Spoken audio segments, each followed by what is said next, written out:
ہیں اس ہفتے امریکی صدر جو بائیڈن نے میزبانی کی 3 روزہ ڈیموکریسی سمٹ کی. یہ دوسرا سمٹ تھا. پہلا جو اس کا سمٹ تھا وہ 2021 میں ہوا تھا, اور اس سمٹ میں کوئی 100 سے زائد جو ممالک ہیں, اس میں ڈفرینٹ آرگنائزیشنز ہیں, ان کو دعوت دی گئی تھی, اور پاکستان بھی اس میں شامل تھا. پاکستان کے لیے یہ ایک بہت بڑا ایک چیلنج بن گیا, کیونکہ حالانکہ اس طرح کے جو ملٹی لیٹرل فورمز ہوتے ہیں یا انٹرنیشنل کانفرنسز ہوتے ہیں, اس میں شرکت کرنا کوئی بہت بڑا مسئلہ نہیں ہوتا, لیکن پرابلم یہ تھا کہ 2021 کی طرح اس دفعہ اگین امریکہ نے چین کو ایکسکلوڈ کیا, اور اس دفعہ تو انہوں نے ترکی کو بھی اس میں شامل نہیں کیا, اور اس کے مقابلے میں چین کو دعوت تو نہیں دی, انہوں نے تائیوان کو بلا لیا. اور تائیوان جو ہے چین کے لیے بہت حساس معاملہ ہے, کیونکہ جو ان کی ون چائنا پالیسی ہے اس کے تحت تائیوان کو وہ اپنا حصہ تصور کرتے ہیں, اور اس کے اوپر وہ بالکل کمپرومائز نہیں کرتے. تو پاکستان کے لیے شہباز اگین لاسٹ ٹائم کی طرح بڑا مشکل صورتحال تھی. لاسٹ ٹائم تو پھر بھی اور فیکٹرز بھی تھے, کیونکہ پریزیڈنٹ بائیڈن نے اس وقت ہمارے پرائم منسٹر عمران خان کو ٹیلی فون کال نہیں کی تھی, اور کچھ اور جو معاملات تھے اس وجہ سے بھی حالات ٹھیک نہیں تھے, تو وہ اس وقت پاکستان نے انکار کر دیا تھا, شرکت نہیں کی تھی, اور وہ کوئی ان ایکسپیکٹڈ ڈیسیجن نہیں تھا. لیکن اس دفعہ جب یہ فیصلہ اگین ایٹ دی 11th آور لیا گیا, توقع تھی کہ شاید پاکستان چلا جائے. اس کی وجہ یہ ہے کہ جب سے پی ڈی ایم کی حکومت آئی, اگر آپ دیکھیں دونوں ملکوں کے درمیان جو کانٹیکٹس ہیں ہائیسٹ لیول پر بھی, منسٹریل لیول پر بھی, اور ادروائز بھی بہت تیزی سے وہ بڑھے ہیں. اور یہ جو انویٹیشن تھی تو شاید لگتا تھا کہ پاکستان اس میں شرکت کرے, لیکن ونس اگین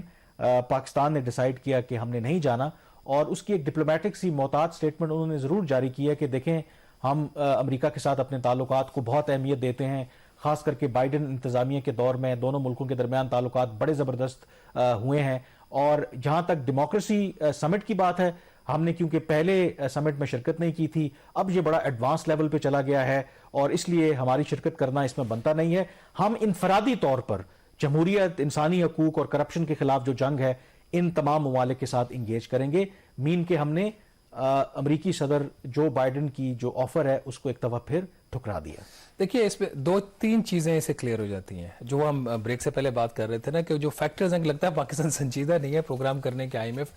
اس میں ایک وجہ یہ بھی ہے کہ ایک سائڈ سے آپ ان سے آئی ایم ایف سے ہیلپ مانگتے ہو, اور دوسری سائڈ پہ ان کے یو ایس پریزیڈنٹ کو آپ سنب کرتے ہو. It's a very strong action by Pakistan. لیکن ٹھیک ہے, اگر حکومت یہ سمجھتی ہے کہ وہ ایک انڈیپینڈنٹ فارن پالیسی اپنی جو چوائسیز ہے اس کے مطابق وہ رن کر سکتی ہے اور افورڈ کر سکتی ہے, تو ان کی یہ ٹھیک ہے. دوسرا لیکن اس کے اندر جو ایک فیکٹر ہے نا, پاکستان کا یہ کہتا ہے کہ اگر تو پرائیویٹلی جو کہتے ہیں, اگر تو جینونلی وہ ڈیموکریسی کو پروموٹ کرنے کے لیے کر رہے ہوں تو پھر تو ٹھیک ہے. ان کا یہ خیال ہے کہ یہ ایک ایفرٹ ہے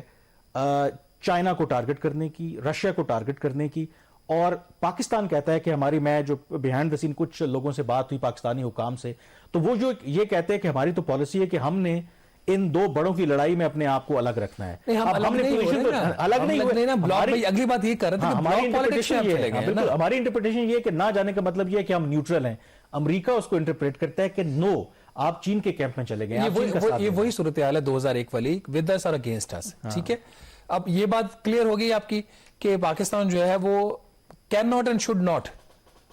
گو to the western camp, given the fact اب جو 3-4 سال میں جو ڈیولپمنٹس ہوئی نا,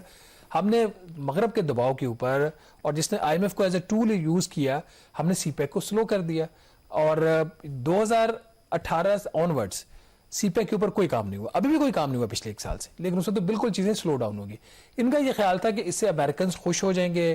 ہماری جو چیزیں معاملہ ٹھیک ہو جائیں گے. پرائیویٹلی حکومتی وزراء یہ کہتے ہیں کہ جب ہم ویسٹ کے کیمپ میں چلے گئے, ہم نے سی پیک کو سلو ڈاؤن کر دیا, ہم نے اور بہت سارے کام کیے, تو ہمیں بدلے میں ملا کیا. ہمارا پرابلم ایز اے نیشن یہ ہے کہ ہم دیکھتے ہیں ہر چیز کو کیش میں, کہ پیسہ ہمیں کون زیادہ دے رہا ہے. اب پیسے کی جب تک بات آ جاتی ہے تو چین سے زیادہ تو ابھی تک انڈیویجول کیپیسٹی میں کسی نے پاکستان کو پیسہ نہیں دیا. ابھی $2 ارب کی ہم نے بات کی ہے, مزید ان کے ابھی $4.1 ارب کا قرضہ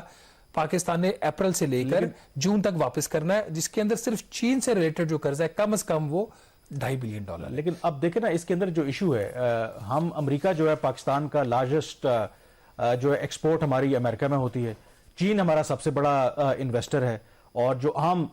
نوعیت کے معاملات ہیں, نیشنل انٹرسٹ یا پاکستان کے جو بھی معاملات ہیں انٹرنیشنل فورمز پر, چین ہمیں سپورٹ کرتا ہے. پرابلم ہمارے لیے یہ ہے کہ جب آپ اکنامکلی ویک ہوں, جب ڈیپینڈنٹ ہوں بہت سے پلیئرز کے اوپر, تو پھر آپ بیلنس نہیں کر سکتے. بھارت کی مثال ہمارے سامنے ہے کہ وہ امریکہ کے کیمپ میں بھی ہے لیکن روس سے S-400 بھی خرید رہا ہے, وہ روس سے سستا تیل بھی خرید رہا ہے,